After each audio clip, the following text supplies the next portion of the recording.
With only 7 days before the Kansas Supreme Court has threatened to close public schools in the state, the legislature has convened for a special session. I spoke to the director of communications at Indiana State, and she told me that the release was partially due to the sexual assault allegations here at KU last year. On top of the warrants he was picked up on, Sergeant Rhodes says there will be additional charges from the incident today. The toilets were actually sitting inside the tubs when they moved in, and you can actually see here with this shower, the shower is being held up by duct tape. Each seat in this typical school bus represents a teen's life who was lost to suicide last year. Stephanie, park doors opened at noon today, but as you can see behind me, the Varuk water slide is still closed to the public. Now, while they're going to be keeping a closer eye, the families that we talked to say they're still willing to give the park a chance. Several families make their way into Schlitterbahn Water Park. We decided to make a day of it before school starts. Elise Ellis drove from Topeka with her 4 grandchildren. The park reopened at noon Wednesday, 4 days after an accident on the Varuk water slide claimed the life of 10-year-old Caleb Schwab. It definitely concerned us, but obviously they wouldn't be going on the big ride. Ever since it opened, my dad was like, oh, we need to go out there and do it. Colin Schmidt and his friends, on the other hand, were looking forward to trying out the world's largest water slide. We were just concerned that the park was going to be closed still. And closed is the way it will remain for now. Schlitterbahn sent this statement to 6 News. We continue to pray and keep in our thoughts everyone impacted by the tragic events on Sunday, and we are keeping the Schwab family in our prayers. While much of the park is open, the area around the towering ride is a reminder of a life tragically lost. Where safety is concerned, Ellis says she'll be watching her grandkids a little more closely. You know, a situation like this makes you just stop and cherish and appreciate all the moments you have with your family and just be a little more cautious. There's been no official word on when or if the Varuk water slide will be reopened to the public.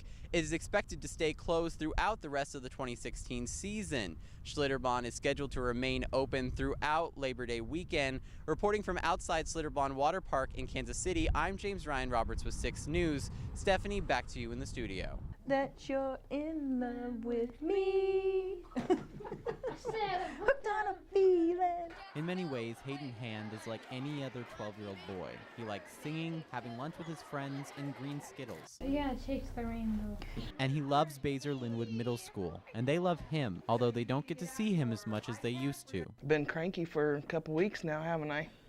Because Hayden hadn't been here to say hello to me in the morning. Hayden was diagnosed with a rare and aggressive brain cancer, leaving him with less than 6 months to live. But according to Sarah Bowers, the counseling secretary at his school, it hasn't dampened his spirits. The thing that I'm most impressed with is Hayden's heart.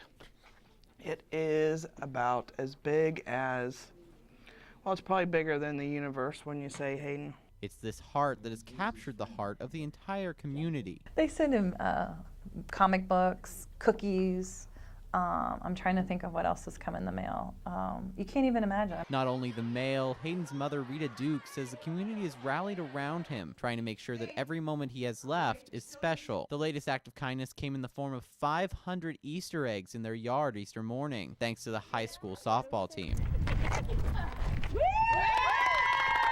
As a thank you, Hayden presented the team with flowers and threw the first pitch at their game Tuesday night. It's moments like these that make Rita and Hayden thankful that they live in Baser. At one point we were talking about moving, and he said, I always want to live in Baser. These 2 10-foot beams pulled from the wreckage of the World Trade Center are a constant reminder of the nearly 3,000 people who lost their lives on September 11, 2001. It was Fire Chief Mark Bradford's first year in Lawrence, a time he says he'll never forget. 15 years later, and Lawrence Fire Chief Mark Bradford keeps a reminder of that fateful day, a miniature statue depicting the heroes who ran into the World Trade Center. When they hit, then I'm immediately thinking, you know, how will these fires be fought? I never in my mind believed that they would actually totally collapse. 2001 was Bradford's first year in Lawrence. Looking back, he remembers being overwhelmed by the tremendous loss of life. And it's not just the the occupants of the building, but those that were running to assist, even citizens that were running to assist. In the years since, Bradford says first responders have adapted from the tragic events of that day. It made us work tighter together. I think we are a better response force by this event and the domestic events happening. With First Responder Appreciation Week beginning Sunday, Bradford says it's important to remember those who died that day and the many still impacted by the attacks. And they're still each year adding firefighters that are dying because of cancer-related disease who worked either during the event or post the collapse, that now they're still dying. Chief Bradford will be speaking at a candlelight vigil Sunday night to commemorate the 15th anniversary of the 9/11 attacks.